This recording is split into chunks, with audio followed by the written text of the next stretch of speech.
चाल चक्र का बाप। इससे पहले ना किसी ने सुनी, ना किसी ने देखी इतनी सटीक भविष्यवाणी। चाल चक्र। नमस्कार, बहुत स्वागत है आपका। आप देख रहे हैं चाल चक्र और मैं हूं आपके साथ शैलेंद्र पांडे। आज हम आपको छोटे छोटे ऐसे उपाय बताएंगे जिनको सामान्य जीवन में अपनाने से, आजमाने से आप अपने वैवाहिक जीवन को बहुत अच्छा बना सकते हैं, बहुत सुखद बना सकते हैं। तो वैवाहिक जीवन को सुखद बनाने के छोटे छोटे अचूक और असरदार उपाय आज आप चाल चक्र में जान पाएंगे। इसके अलावा चाल चक्र में आप जानेंगे कि शादी की जो मुश्किलें हैं वो कैसे दूर की जाएं। और जैसा कि लिखा है ना, शादी का लड्डू आपको अच्छा लगेगा। बहुत लोग कहते हैं जो खाए वो पछताए, जो ना खाए वो पछताए। लेकिन अब खाने के बाद भी आप नहीं पछताएंगे अगर ये उपाय करते हैं तो। और आपका वैवाहिक जीवन अच्छा हो जाएगा, चिंता करने की बिल्कुल आवश्यकता नहीं है। राशियों की सटीक भविष्यवाणी होगी आपके लिए और इसके अलावा आप जान पाएंगे भाग्य के दरवाजे में आज कौन सा उपाय निकल रहा है। तो चलिए वैवाहिक जीवन को सरल और अच्छा बनाने के अचूक उपाय आपको बताएं। उसके पहले आज का पंचांग। आज तिथि है आषाढ़ शुक्ल पक्ष की सप्तमी तिथि। नक्षत्र है उत्तरा फाल्गुनी नक्षत्र। चंद्रमा कन्या राशि में संचरण कर रहे हैं। राहु काल का समय सुबह के 10:30 से दोपहर के 12 बजे तक। पश्चिम दिशा की तरफ यात्रा करने की मनाही है, तो बेहतर होगा कि पश्चिम दिशा की तरफ यात्रा ना करें। और अगर यात्रा करना जरूरी है, मजबूरी है, तो जरा सा दही खाकर यात्रा करेंगे तो मुश्किल से बचे रहेंगे। सबसे पहले जानते हैं कि वैवाहिक जीवन में बाधाओं के कारण क्या हैं। शादी हो गई, मुश्किलें आ रही हैं, तालमेल नहीं बैठ पा रहा, पति पत्नी की स्थितियों में आपस में प्रेम नहीं बन पा रहा। तो सबसे पहला सवाल यह है कि इसके कारण क्या है, और दूसरा यह है कि बाधाओं को दूर करने के लिए किन छोटी छोटी और सरल बातों का ध्यान रखना चाहिए। देखिए, ज्योतिष के लिहाज से शुक्र या बृहस्पति या दोनों, शुक्र और बृहस्पति यही दो महत्वपूर्ण ग्रह हैं जो वैवाहिक जीवन को रेगुलेट करते हैं। दोनों जो आचार्य है ना, शुक्र आचार्य है, दैत्यों का गुरु है तो वो भी गुरु, और बृहस्पति देवताओं के गुरु हैं, वो भी आचार्य हैं। तो इन दोनों आचार्यों के कमजोर होने से या किसी भी एक आचार्य का सपोर्ट न मिलने से वैवाहिक जीवन में समस्या आ जाती है। कभी कभी जाने अनजाने छोटी छोटी हम गलतियां कर देते हैं। प्रॉब्लम कुछ नहीं है, लेकिन कुछ ऐसी गलतियां कर बैठते हैं जिसकी वजह से वैवाहिक जीवन में मुश्किलें पैदा हो जाती हैं। अब अगर आप वैवाहिक जीवन को ठीक करना चाहते हैं तो उसके लिए कुछ छोटे छोटे उपाय करें जो कि आगे हम आपको बताएंगे। लेकिन पहले आप ये जान लीजिए कि अगर आप कोई उपाय करने जा रहे हैं तो कुछ सावधानियों को बरतना, कुछ सावधानियों को रखना आवश्यक है। एक बात तो ये जान लीजिए कि एक साथ बहुत सारे उपाय मत कीजिए, कि एक साथ सारे उपाय लगे करने, ऐसा बिल्कुल मत कीजिए। एक साथ एक या दो उपाय ही करें तो ज़्यादा अच्छा रहेगा, क्योंकि बहुत सारे उपाय करने से आप कंफ्यूज हो सकते हैं कि किस उपाय के क्या परिणाम हैं, कुछ खराब ना हो जाए, कुछ गलत ना हो जाए। तो बेहतर यही है कि एक बार में एक या दो उपाय ही करें, वही अच्छा रहेगा। और एक बार अगर आप उपाय शुरू करते हैं तो कम से कम 27 दिन तक, 27 डेज तक लगातार उपाय करते रहें, तभी अन्य उपाय अपनाइए, वो ज़्यादा बेहतर होगा, वो ज़्यादा अच्छा रहेगा। यानी एक बार उपाय शुरू कर दिया तो 27 दिन तक आपको वो उपाय लगातार करना है, तब जाकर आप उपाय को बदलने के बारे में सोचिए। ये नहीं कि 2 दिन ये उपाय किया फिर छोड़ के दूसरा करने लगे। ऐसा करने से आपको उपाय का शुभ परिणाम, उपाय का बेहतर परिणाम प्राप्त नहीं होगा। पहले उपाय की बात करें, सोने वाला उपाय। देखिए, जो सोने का मामला है ना, जहां पति पत्नी एक साथ सोते हैं, उसमें बहुत सारी चीजों पर हम गलतियां करते हैं, गड़बड़ियां करते हैं, उसको समझना बहुत जरूरी है। पत्नी को पति के बाएं तरफ सोना चाहिए। पतिदेव के लेफ्ट साइड में अगर पत्नी सोए तो ज्यादा अच्छा रहेगा। पत्नी को वामांगी कहते भी हैं। इसीलिए पत्नी को पति के बाएं तरफ ही सोना चाहिए, बाएं तरफ ही सोना ज्यादा बेहतर रहेगा। और सोने के लिए हमेशा एक ही लंबे तकिए का प्रयोग करें। बहुत सारे लोग क्या करते हैं, आजकल तो पलंग में 2 गद्दे अलग अलग होते हैं, ढेर सारे लोग तकिए रख लेते हैं, तो अलग अलग गद्दे और अलग अलग तकियों का इस्तेमाल करने से रिश्ते बिगड़ जाते हैं। पहले एक बड़ा सा गद्दा बनता था, उसी पे लोग सोते थे, तो तकिया भी थोड़ा लंबा हो तो ज्यादा अच्छा है, बनवा लीजिए। और गद्दे अगर अलग अलग ना हो तो ज्यादा अच्छा रहेगा। अलग अलग गद्दों का और तकियों का प्रयोग कम से कम पति पत्नी को आपस में नहीं करना चाहिए, वरना इससे रिश्तों में कहीं ना कहीं डिफरेंसेस तो पैदा होते ही हैं। तो अलग अलग गद्दों और तकियों का प्रयोग ना करें तो बेहतर है। पहला काम तो ये हो गया। उपाय नंबर 2, जिस बेडरूम में सोते हैं ना पति पत्नी, उसकी बड़ी भूमिका है, क्योंकि जो सोने की प्रक्रिया है, जहां पर सो रहे हैं पति पत्नी, वहां पे उनका मन क्या हो रहा है, रिलैक्स हो रहा है ना, मन को नया जीवन मिल रहा है, मन नए ऊर्जा में जा रहा है। अगर आपके बेडरूम में कंफर्ट लेवल नहीं है, अगर आपके बेडरूम में आराम की स्थिति नहीं है, तो आप दुनिया में कहीं आराम नहीं पा सकते। इसलिए अपने बेडरूम में सोने का जो सिस्टम है उसको बहुत अच्छा रखना पड़ेगा, तभी जाकर चीजों को आप मैनेज कर पाएंगे। उसमें एक भूमिका होती है कलर की। शयन कक्ष का कलर कैसा होना चाहिए, बेडरूम, पति पत्नी का जो बेडरूम है उसका कलर कैसा होगा, या तो हल्का गुलाबी रखिए, लाइट पिंक, जिसको बेबी पिंक भी कहते हैं, हल्का गुलाबी रखें रंग, या तो हल्का हरा रखें। या तो हल्का गुलाबी रंग अच्छा रहेगा बेडरूम में पति पत्नी के, या तो हल्का हरा रंग अच्छा रहेगा। इसके परिणाम बड़े सूदिंग होंगे, बड़े अच्छे, बड़े रिलैक्सिंग होंगे। कभी भी अपने बेडरूम में गाढ़े रंग का प्रयोग मत करिए कि ब्राउन करवा लिया, डार्क ब्लू करवा लिया, ये सब बेडरूम में बिल्कुल नहीं चलेगा। पीला रंग या इससे मिलते जुलते रंग का प्रयोग भी ना करें। येलो कलर अगर बेडरूम में करा लेंगे तो ज्यादातर पति पत्नी को सेहत की समस्याएं परेशान करेंगी। तो बेहतर है कि अपने बेडरूम में पीले या इससे मिलते जुलते रंगों का प्रयोग भी ना करें, और गाढ़े रंग का प्रयोग तो खैर बिल्कुल ना करें। लाइट शेड का इस्तेमाल करें, और लाइट शेड में भी अगर बेबी पिंक हो या लाइट ग्रीन हो तो बड़ा सुंदर होगा, बड़ा अच्छा रहेगा। तीसरा उपाय, शुक्रवार को पति पत्नी एक साथ फूल खरीद ले आएं। बाजार चले जाएं, एक साथ फूल खरीद लाएं। अब ये नहीं कि फूलों का पूरा गुलदस्ता ही ले आएं, फूल खरीद लाएं। 1 खरीदें, 2 खरीदें, 3 खरीदें, 4 खरीदें, जैसे भी फूल खरीदें, पति पत्नी एक साथ जाकर फूल खरीद लाएं। केवल गुलाब के या सफेद फूल ही खरीदिएगा। ये नहीं कि आपने ग्लेडियोलिस खरीद ली, आपने रजनीगंधा खरीद लिया, ऐसा नहीं। केवल गुलाब का फूल खरीदिए या सफेद फूल खरीदिए। घर लाके उन फूलों को शयन कक्ष में, बेडरूम में अपने सिरहाने लगा दीजिए, रख दीजिए। जो आपका बेडरूम है उसमें, अब मान लिया पतिदेव बाहर हैं, विदेश गए हुए, पत्नी अपने देश में रह रही है, तो ऐसी दशा में केवल पत्नी ही खरीद लाए, कोई दिक्कत नहीं है, और लाके अपने बेडरूम में सिरहाने रख दे। या पति पत्नी से दूर है तो पति ही खरीद लाए, अपने बेडरूम में सिरहाने रख दे। लेकिन जो फ्लावर्स का कलर है इस पर ध्यान दीजिएगा, गुलाब का फूल हो या कोई व्हाइट फूल हो। सफेद रंग का रजनीगंधा है चलेगा, ग्लेडियोलिस है व्हाइट कलर का, वो भी चलेगा, लेकिन व्हाइट या गुलाब के फूल ही होने चाहिए। आप पीला फूल नहीं ला सकते, आप बहुत ज्यादा चटक लाल रंग के फूल नहीं ला सकते, आप ब्लू कलर के फ्लावर नहीं ला सकते।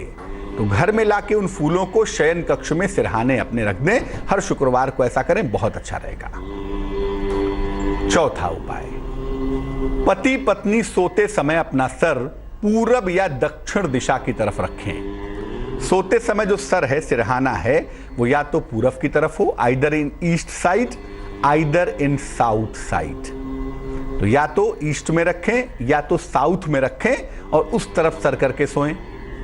और अपने पैरों की तरफ, जिधर आपके पैर हैं, पश्चिम में होंगे या उत्तर में होंगे, जिधर आपके पैर हैं वहां पर बहते हुए पानी का एक तस्वीर लगा लीजिए, बड़ा सा। ऐसा करने से क्या होगा, वो जो पानी का प्रवाह है ना, पानी बताता है कि जीवन में सब कुछ बदल रहा है, और पानी का जो प्रवाह है वो बता रहा है कि सब कुछ नया हो रहा है। जो पानी एक बार बह गया वो दोबारा नहीं आता। You can not step in the water. एक बार जो बह गया उसमें दोबारा पैर नहीं रख सकते। कारण उसका यह कि वो नवीन होता जाता है, हर पल नया पानी बह रहा है भाई। तो ये जो बहते हुए पानी का चित्र है ना, ये बता रहा है कि आपके जीवन में सब कुछ नवीनता हो रही है, सब कुछ बड़ा सुंदर हो रहा है। अपने शयन कक्ष में, बेडरूम में देवी देवताओं का चित्र न लगाएं, देवी देवताओं की मूर्ति न रखें, क्योंकि ऐसा माना जाता है कि देवी देवताओं का जहाँ चित्र है, जहाँ मूर्तियाँ हैं, वहाँ सतोभाव से रहना चाहिए, वहाँ सात्विक रहना चाहिए, या देवी देवता की मूर्ति लगाने के बाद कम से कम उस चित्र का, उस प्रकृति का सम्मान करना चाहिए। बेडरूम में शायद ऐसा संभव नहीं हो पाएगा, इसीलिए अपने बेडरूम में देवी देवताओं की प्रतिमा या चित्र न लगाएं तो बेहतर है। 5वां उपाय, किसी भी शुक्रवार को हल्की सुगंध वाला इत्र खरीद लाइए या परफ्यूम खरीद लीजिए। शुक्रवार को हल्की सुगंध वाला इत्र या परफ्यूम, कोई भी फ्रेग्रेंस हो, मैं ये नहीं कहता कि कोई खास तरह की खुशबू लाइए, लेकिन सुगंध जरा माइल्ड हो, जरा लाइट हो, हल्की सुगंध वाला इत्र हो या परफ्यूम हो, ये खरीद लाइए। पति पत्नी उसी इत्र या परफ्यूम का प्रयोग करेंगे। कभी भी बहुत तीखी सुगंध का प्रयोग नहीं करेंगे, बहुत तेज सुगंध का प्रयोग ना करें। एक ही परफ्यूम लाएं। आजकल तो ऐसे परफ्यूम आते हैं जो लड़की भी लगा सकती है, लड़के भी लगा सकते हैं, ऐसे परफ्यूम भी आ रहे हैं। हल्की सुगंध के हों, एक ही परफ्यूम लाइए, पति पत्नी दोनों इस्तेमाल करें उसी एक परफ्यूम को रेगुलर।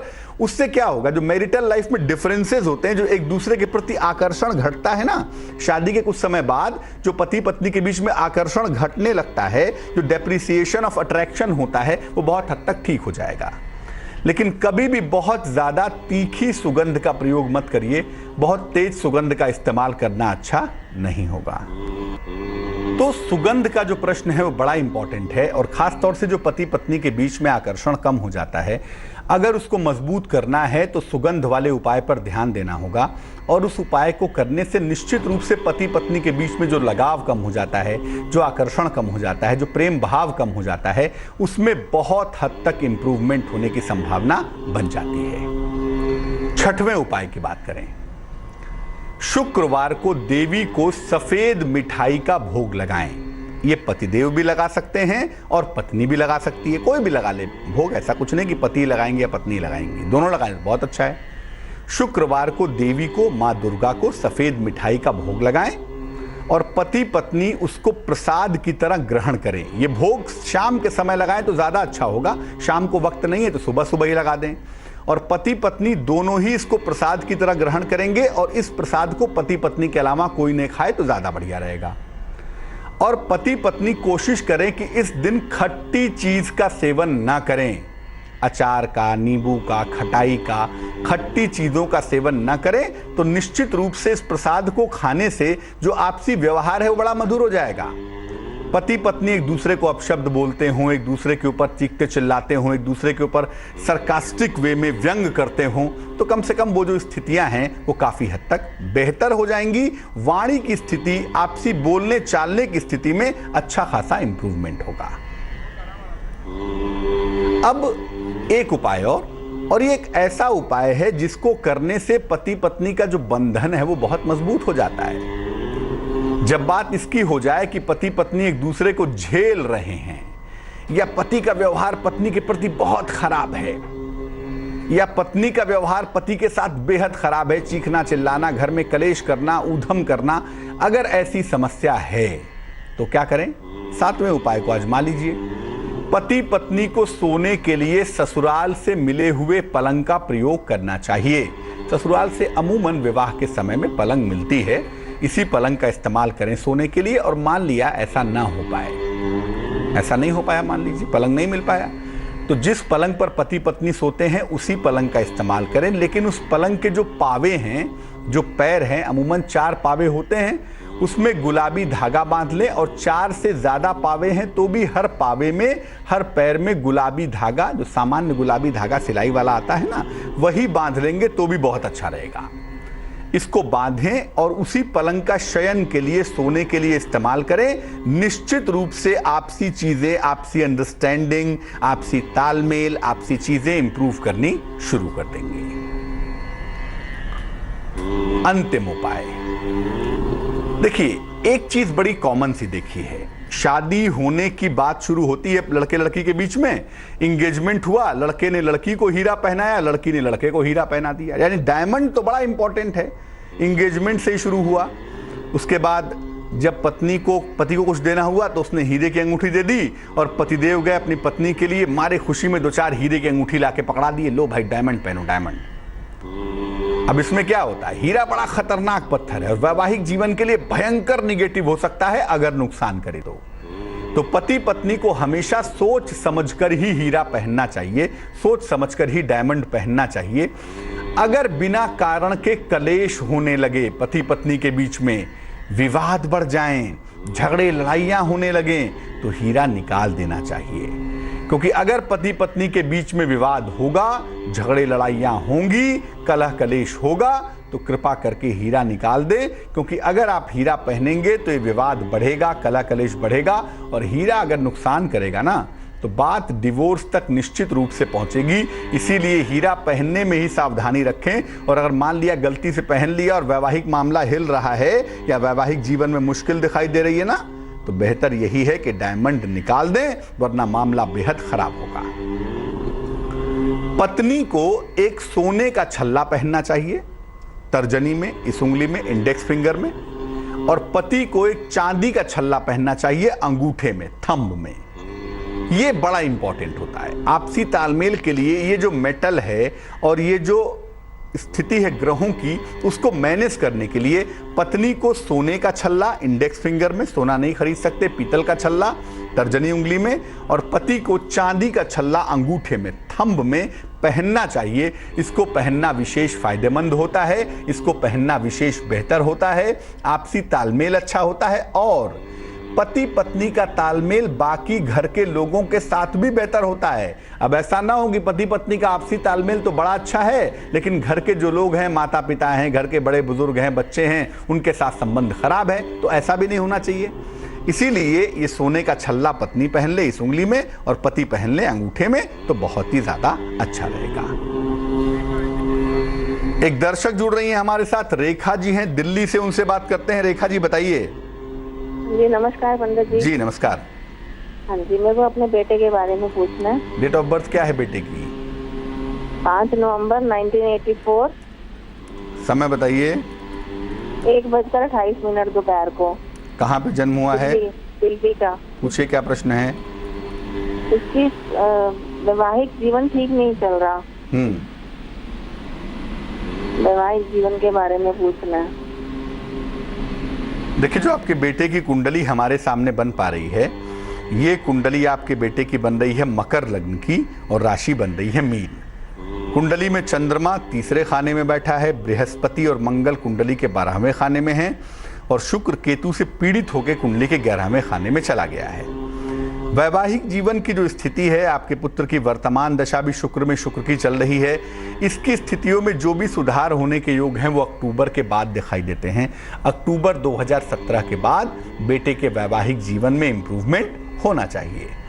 अगर आपके बेटे ने हीरा पहन रखा है तो हीरा निकलवा दें, अगर इन्होंने मोती पहन रखी है तो मोती भी निकलवा दें, और इस समय शुक्र को मजबूत करने के उपाय करें ताकि वैवाहिक जीवन ठीक हो जाए, आगे की जिंदगी ठीक हो जाए। एक ओपल नाम का रत्न वजन में 12 से 14 रत्ती तर्जनी उंगली में, चांदी की अंगूठी में, शुक्रवार की शाम को अपने पुत्र को पहना दीजिए, और इनको बोलिए कि सुबह और शाम दोनों समय हनुमान चालीसा का एक बार पाठ करें। ये 2 काम करें, उम्मीद करते हैं कि अक्टूबर से स्थितियों में सुधार होना शुरू हो जाएगा। तो वैवाहिक जीवन का मामला बड़ा नाजुक सा है, इसीलिए छोटी छोटी गलतियां, कुंडली में प्रॉब्लम ना भी हो, बट हम कभी कभी ऐसी गलतियां कर बैठते हैं जिसकी वजह से ये नाजुक मामला खराब हो जाता है, ये नाजुक बंधन टूट जाता है। तो इन बातों का ध्यान रखते हुए अगर पति पत्नी थोड़ी सी चीज़ों का ध्यान रखें, छोटे छोटे उपाय करें और एक दूसरे के प्रति समर्पित होने की कोशिश करें, तो वैवाहिक जीवन आपका बेहतर हो जाएगा। और हमेशा इस बात को याद रखिए कि उपायों से भी ज़्यादा महत्वपूर्ण ये है कि पति पत्नी कितना चाहते हैं कि वैवाहिक जीवन ठीक हो। एक तरफ उपाय कर रहे हैं और दूसरी तरफ चाहते हैं कि वैवाहिक जीवन ठीक ना हो, तो भाई फायदा नहीं होगा। इसलिए मन में ये भाव रखकर उपाय कीजिएगा, लाभ जरूर होगा। वैवाहिक जीवन को सफल बनाने के सरल उपाय क्या हैं? अब चर्चा आपकी राशियों के हाल की करेंगे, आपके सवालों के जवाब देने का प्रयास करेंगे, लेकिन फिलहाल स्वस्थ रहने के उपाय निरोगी भव में। अगर नियमित रूप से भोजन में हरी मिर्च का प्रयोग किया जाए, थोड़ी सी हरी मिर्च रोज भोजन में अगर आप करें तो इससे आपका मन प्रसन्न होगा और डिप्रेशन को दूर करने में सहायता मिलेगी। आपके मन के अवसाद में निश्चित रूप से कमी आएगी। चलिए राशियों के सिलसिले की शुरुआत करते हैं। सबसे पहले जानते हैं मेष राशि का हाल। मेष राशि वालों को जीवन साथी का सहयोग मिलेगा, धन का लाभ भी होगा, स्वास्थ्य आपका लगातार अच्छा बना रहेगा। शुभ रंग सुनहरा होगा और भाग्य होगा 89%। वृष राशि, नौकरी में परिवर्तन के योग हैं। नया कारोबार शुरू ना करें तो बेहतर है। किसी लंबी यात्रा पर जाने की संभावना भी बन सकती है। शुभ रंग पीला होगा, येलो होगा और भाग्य होगा 53%। मिथुन राशि, फिलहाल यात्रा करना आपके लिए अच्छा नहीं है। धन के नुकसान से भी बचाव करें। संतान सुख का योग लगातार बना हुआ है। शुभ रंग आसमानी और भाग्य होगा 77%। कर्क राशि, सहयोगियों के साथ किसी भी तरह का विवाद न करें। बुद्धिमानी से काम ले। हालांकि आपका स्वास्थ्य भी अच्छा है तो चिंता करने की आवश्यकता बिल्कुल नहीं है। शुभ रंग पीला है, येलो है और भाग्य है 40%।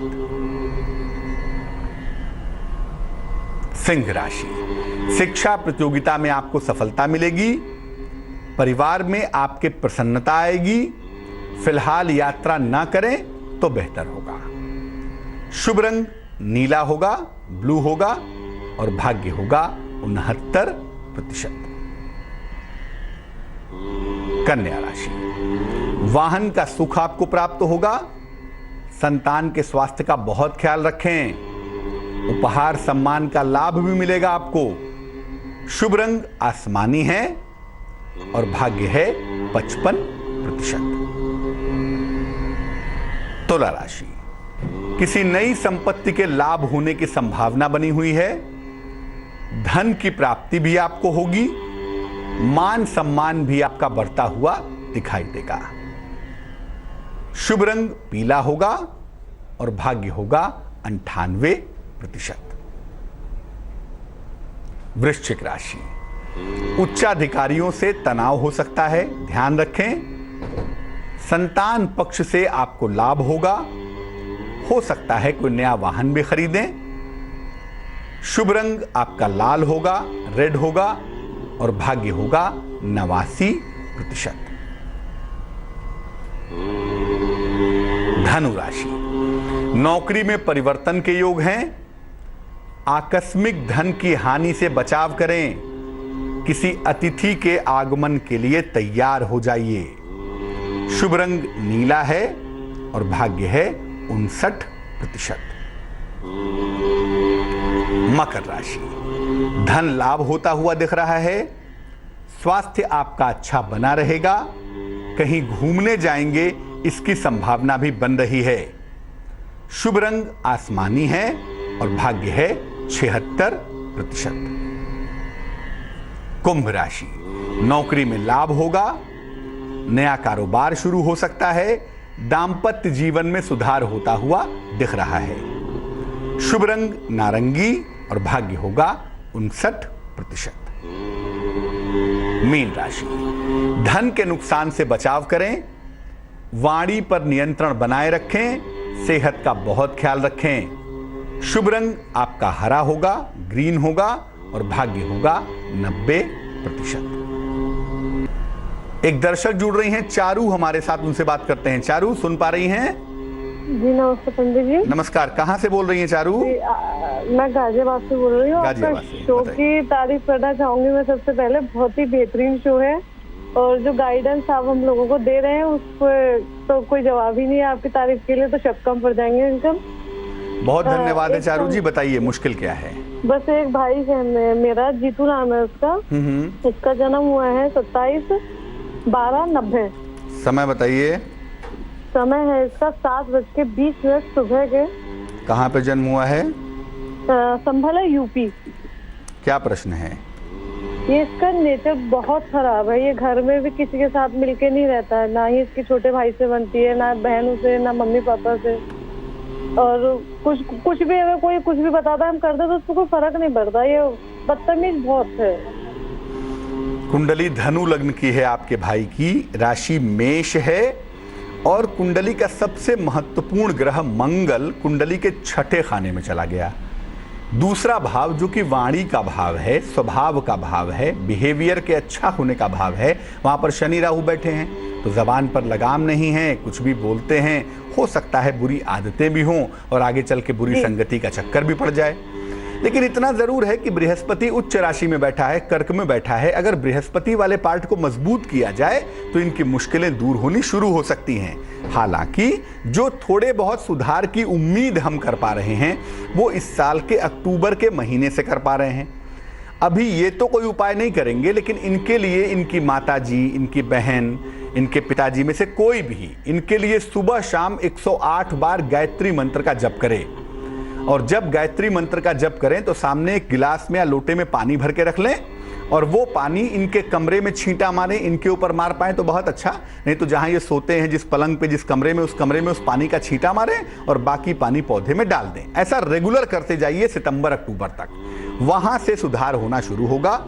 सितंबर अक्टूबर तक कोई वाहन दुर्घटना ना हो, किसी महिला के प्रेम प्रसंग में ना फंस जाएं, इसका ध्यान रखिए। लेकिन अगर गायत्री मंत्र नियमित रूप से पढ़ा जाएगा इनके लिए तो ये मुश्किलों से बाहर निकल जाएंगे। एक दर्शक जुड़ रहे हैं, गगन हमारे साथ इंदौर से, उनसे बात करते हैं। इंदौर, बताइए गगन, क्या सवाल है आपका? नमस्ते पंडित जी। जी नमस्कार जी, मेरी बर्थ डेट है 29/7/1998। समय बताइए। रात का 11:57। कहाँ पर जन्म हुआ है? इंदौर में। पूछिए गगन, क्या सवाल है? मेरे करियर में बहुत प्रॉब्लम आ रही है, मैं पढ़ाई करना चाहता हूँ लेकिन कोई पढ़ाने वाला नहीं मिलता है, अक्सर फेल होता रहता हूँ और बहुत दिक्कत है, घर में भी तनाव चल रहा है, तो मेरे को क्या करना चाहिए? मैंने पन्ना धारण कर रखा है। देखो गगन, मेष लग्न की कुंडली है, राशि कन्या है और पढ़ाई के लिए जितनी मेहनत करनी चाहिए, जितना ईमानदारी होना चाहिए या जितना फोकस होना चाहिए वो तो दिखाई देता नहीं है। इसका मतलब ये है कि दिमाग अच्छा है, चीज़ें बेहतर हैं, लेकिन आप मन पढ़ने में लगता नहीं और बाधाएं बहुत आती हैं। ऊपर से पन्ना पहन लिया, सबसे पहले तो पन्ना निकाल दो भैया, क्योंकि पन्ना पहनने से बुद्धि और भी भ्रमित होगी, मुश्किलें और भी ज़्यादा होंगी। एक मोती नाम का रत्न वजन में 10-12 रत्ती का, चांदी की अंगूठी में, सीधे हाथ की सबसे छोटी उंगली में, सोमवार की रात को आप पहन लीजिए। जीवन में सुधार तकरीबन सितंबर के महीने से होता हुआ दिख रहा है। सितंबर अक्टूबर 2017 से चीज़ें आपकी बेहतर होंगी। एक मोती पहने, शिक्षा पर ध्यान दें, जीवन का बहुत अच्छा समय 2 वर्ष के बाद आएगा, तब तक आप इंतजार करें।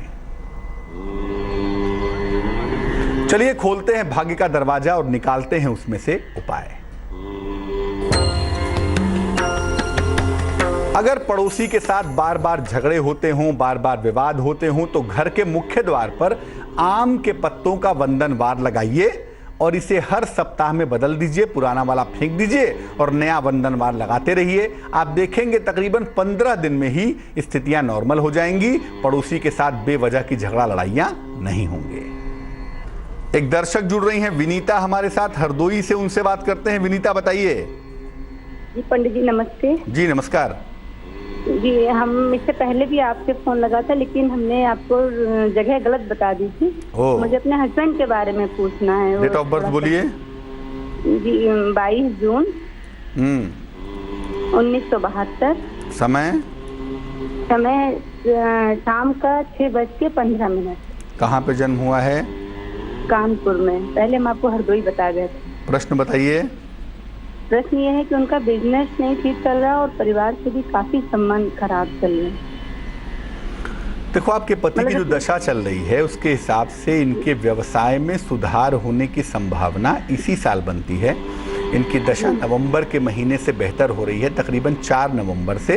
तो 4 नवंबर के बाद से इनके कारोबार में सुधार होगा और 2018 से करियर को लेके, पैसे को लेके जो मुश्किलें हैं वो बहुत हद तक दूर हो जाएंगी। लेकिन जो परिवार के रिश्तों की मुश्किल है वो अभी कुछ समय तक चलेगी, उसकी चिंता आप बिल्कुल मत करिए, क्योंकि अगर उन रिश्तों को इस समय ठीक करने का प्रयास किया जाए तो मामला और ख़राब होगा। बेहतर है उसको समय पे छोड़ दिया जाए। हाँ, कारोबार को और पैसे वाले पार्ट को बेहतर करने के लिए या तो आप या तो आपके पतिदेव रोज शाम को माँ लक्ष्मी के सामने श्री सूक्तम का पाठ करें। हिंदी में करना चाहें हिंदी में करें, संस्कृत में करना चाहें संस्कृत में करें, लाभ होगा। चलिए अब जानते हैं आज का सबसे महत्वपूर्ण समय शुभ पहर में। आज का शुभ पहर है शाम को 8 बजे से रात को 9:30 तक। इस समय में मां लक्ष्मी को रुई में लगा के गुलाब का इत्र अर्पित करें।